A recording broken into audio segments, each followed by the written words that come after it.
Alright guys, we are going to be cooking salmon now, and what we'll do is, the way I like my salmon is, I usually put some, I'm going to do it two ways to kind of give you all a little variety. The first one I like to do is just straight teriyaki, the same one we did the steak with, the very, very teriyaki. And the second part we're going to do is we're going to put a little bit of lime juice. We're going to spray a little bit of the olive oil that we used to spray the Foreman grill with, and we're going to use a little bit of dillweed. So, let's grab a knife.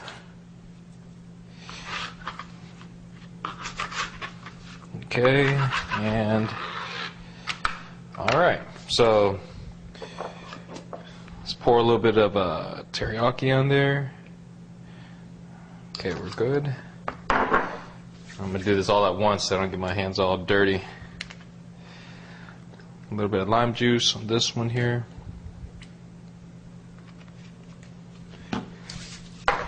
Put our pepper first. Our dillweed.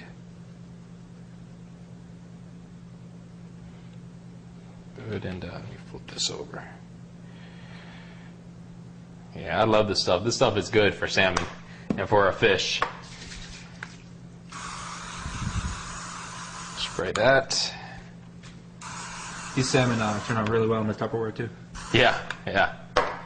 All right, so we're good to go. So let's spray our Foreman grill.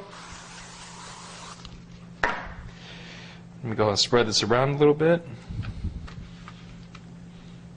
Okay. All right. Nice and seasoned. Get a marinade. Yeah, get a marinade, right? So let's throw it on there.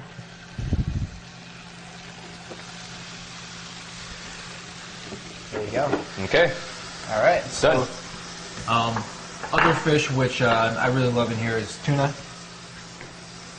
This is like the salmon. It's a little more pricey, but I think it's worth it because if you have something like this, and it really adds a lot of variety to the zero willpower eating system, and makes it a lot more likely you'll stick to it. So pretty much exact same thing. Olive oil.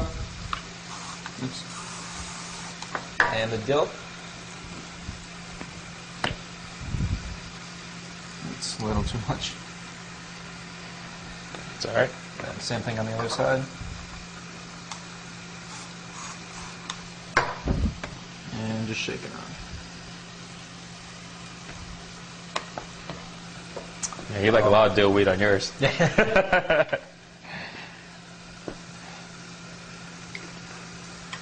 Same thing, just rub that around. There you go. Yeah, good thing about fish is it cooks fast. I mean, you think chicken and beef cooks fast. I mean, on the Foreman grill, it cooks really fast. So, And, especially, I mean, I like my salmon like medium rare. Mm-hmm. So if you like it like not well done, then you can just cook it like super fast. yeah, and it's almost done already. I mean, I'm probably leaving it on there for another 30 seconds, and we're good. So Actually, one thing that we're not showing, but which can be a good low-cost alternative is tilapia. yeah. Can you talk about that? Like how you eat that? Yeah, tilapia is actually really, really good. And it's actually what I found to be the cheapest out of all fish, besides, and actually the leanest and the cheapest out of all fish. Tilapia, it's low in fats, low in calories, and you can find it for about, last time I found it for about $2.39 a pound. And again, I bought a massive amount. I actually bought, like no exaggeration, I bought about $200 worth. Wow. Yeah, so do the math, it's about 80 pounds to about 100 pounds. And actually, of tilapia. we were eating, before we ran out. We've been eating tilapia for the past, about, what, 3-4 days? Yeah. Oh, maybe about 3 days. And it's good because, like, even if you don't put any seasoning on it, you can put basically whatever seasoning you want on the tilapia, it's going to taste good. And personally, I just chose tilapia because it's cheap.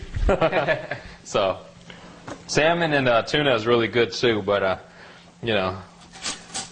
tastes pretty close, and the amount of food that I eat, I'd rather keep it cheap and good. So, I mean, if you really want to do this on a budget, probably the way to do it is, chicken breast as a staple, as always, ground beef, and tilapia. And that's like three good proteins, which are going to be super cheap. All right, look at that. Good stuff. Let's lay this out in our buffet line. And yeah, I probably can't catch it on the camera, but on break, Dan put down one of those one of the meatloaves. No, that was cool. and I scarfed down a steak. Yeah, I'm definitely going to start making that meatloaf more often. Yeah. So actually, let's talk about if a guy had a little bit more money, he could probably like do more like salmon, more tuna, high quality beef. Yeah, definitely. It's just really just depends on your taste buds, and you know, some people like salmon, some people like the tunas. You know, tilapia is good too. Just really depends on what you like. Yeah. I actually know a friend who's you know, has like even a little bit more to spend. What he does is he hires somebody to prepare all this food for him. And really, this is only like 2 hours of work, so it's not actually that much money. Yeah. I think he pays them like 30 or 40 bucks. Yeah, not too bad. Yeah. So I mean, if you don't want to do any work and you have a little bit more to spend, you can do that.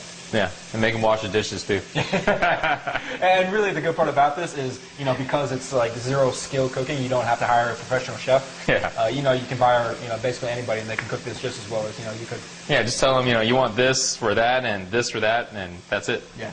So. Definitely. All right, let's see. Wow, it's unbelievable. It's almost done already. Yeah. So after this, we can also we'll have the pork. I find that is it's kind of similar to the chicken, but I like it because, you know, when you're doing this like for months and months at a time, and you just need any kind of variety that you can. Yeah. And one thing I do to keep it different is sometimes when I stick with the same proteins, I use different sauces. Different sauces to kind of spice it up, and a lot of times I may cook chicken breast one way 1 week and cook the same chicken breast but another way. So kind of just change it up and kind of see how you like it. Yeah. I know. I think I do this a little different than you. One thing which I almost always do is I will like cut the meat up and like mash everything together, usually with rice, and then I like put whatever sauce on there. And actually, it takes zero willpower to next level because I don't like to cut food. Actually, my laziness is actually there you go. Level where I don't like to cut my food. I just like it, you know, bite size.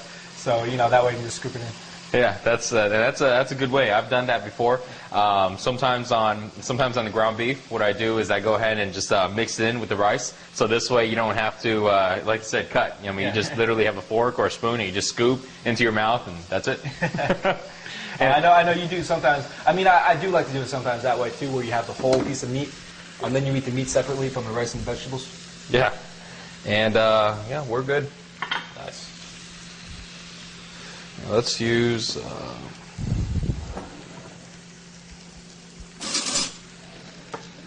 Actually, there we go. That looks really good. I love tuna personally, so I'm looking forward to those. Scoop it in. So, Mike, when you're cooking the fish, do you ever have a problem with it falling apart on the foaming? Actually, with tilapia, that's something I run into a lot of times. Yeah. And it's only because usually when I'm cooking the same meats, I don't really wash it in between. Yeah. And today, of course, we wash the form before every meat. But when you cook the same one, a lot of times it leaves a little bit of film on the form grill after every one, and it starts to stick afterwards. Yeah. But what I found is just like how we made the meatloaf a little earlier. Really, you're still measuring the amount of portions. You're still looking at the portions, so it doesn't really have to stay in one piece. Just as long as you get a certain amount, into the Tupperwares, you'll be fine. So not just usually go ahead and scrape it off the foreman, and it's a whole big pile of tilapia. Some are full pieces, and some are all broken. Yeah, and I find if it doesn't really matter. Yeah, I saw it in Tupperware style. Some of it's broken, and it's no big deal. I mean, all the portions are about the same size. Off by a little bit, no big deal. Okay, so that's how you cook fish. There you go.